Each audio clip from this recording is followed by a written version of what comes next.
de volta aqui do Sebrae do Centro para falar com a Marcela, que preside a Associação Brasileira de Moda Plus Size. Ela vai contar para a gente o que está acontecendo nessa manhã tão especial aqui no Sebrae do Centro de São Paulo.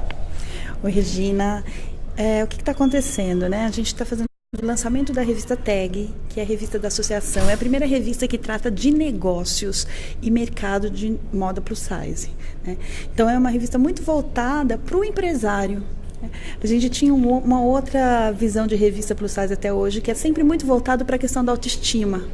E a gente busca um outro caminho, né? Um outro viés, que é o de fomentar mercado, de fazer o mercado forte, de trazer crescimento, de trazer preparo para esses nossos empresários e trazer um orgulho de trabalhar nessa área também.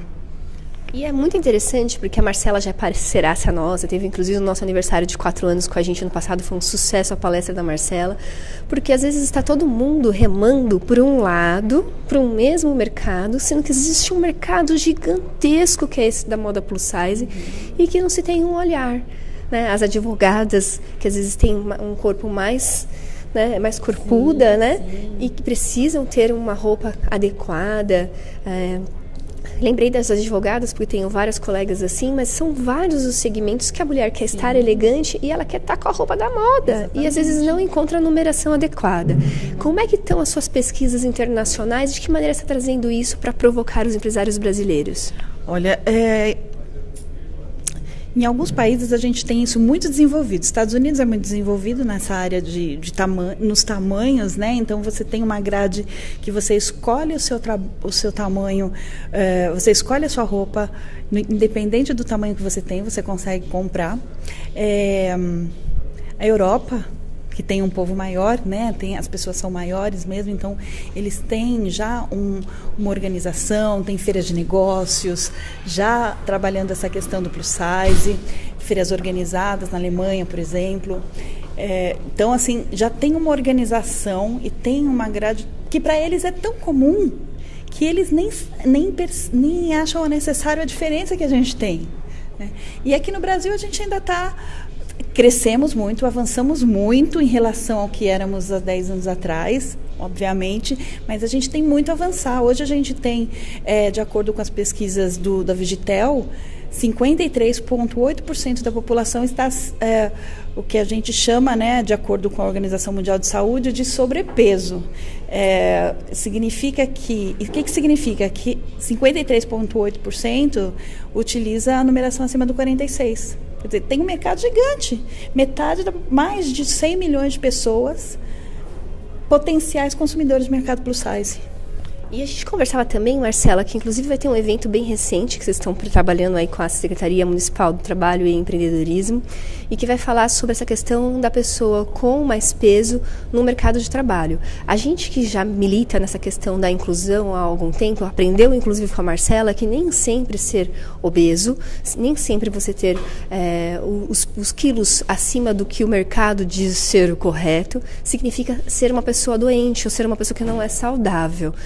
A gordura não tem necessariamente relação com a doença. Então, uma pessoa com mais peso, ela pode fazer um mundo de atividades, ela pode atuar em qualquer mercado com qualquer outro profissional, mas ainda assim a discriminação é muito grande. Marcela, o que esse evento vai prever também? Então, a gente traz uma questão nessa parceria muito importante, que é a questão da pessoa com sobrepeso dentro do trabalho, né? Que é como ela é tratada pelos RHs. E esse evento é principalmente muito voltado para RH, Regina, porque assim, às vezes os RHs não têm informação, né? A questão da obesidade, né? A questão do sobrepeso, na verdade, é uma questão muito nova, né? A gente tem 20 anos que isso vem aumentando, né? E a gente não está sabendo muito bem como lidar. Então, é importante que os RHs também entendam como é que se trabalha essa questão.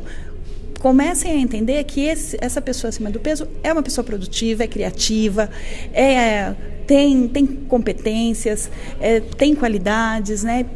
Acrescenta no ambiente de trabalho. Então, assim, alguns preconceitos precisam ser quebrados e a gente precisa quebrar esses preconceitos em todas as cadeias, em todas as esferas, né?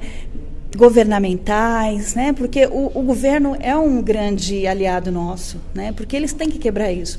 A gente vem trabalhando também um outro lado, que é uma questão de políticas públicas, né? Então a gente precisa pensar nessa pessoa acima do peso de várias formas, porque o gordo, ele vem na contramão da sociedade, né?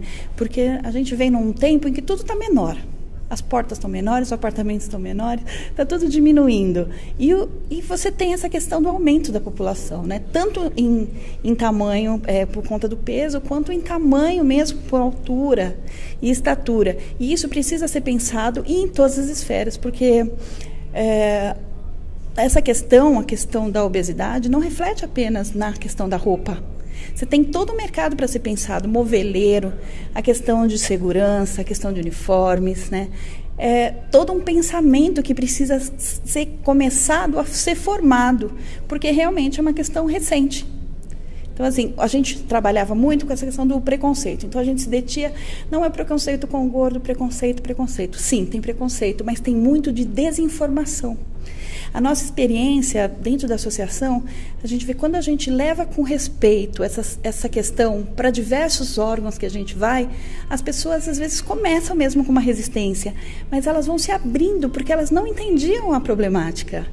Então, não é só uma questão de preconceito, mas muito de desconhecimento.